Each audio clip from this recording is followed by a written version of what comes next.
اعترف بهم. الناس هاي ملتهيه بالروف والسرقه، ما لقوا من يعاكفهم، ما لقوا من ينطيهم العين الحمراء. كل الدول المحيطه بنا اليوم، كل الدول المحيطه بنا مستهزئه بالمواطن العراقي. ليش؟ بسبب السياسات الحكوميه الفاشله.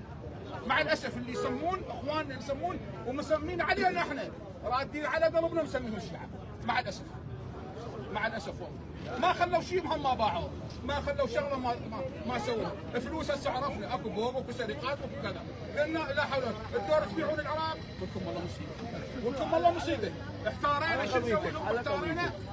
اريد اقول لهم من انتم؟ انتم منين؟ من ياجي ومن جيتوا؟ على قولة هذا معمر القذافي، من اجوا ذولا قال لهم من اين انتم؟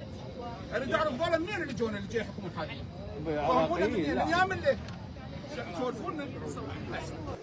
يما يا يما الولد للعازات ينراد ينراد ينراد، والناس كلها تحب الاولاد، وانا لعينك ردتهم يا ابو السجاد بويا، وانا لعينك ردتهم يا ابو السجاد، بس كون سالم للوطن راد يا يما.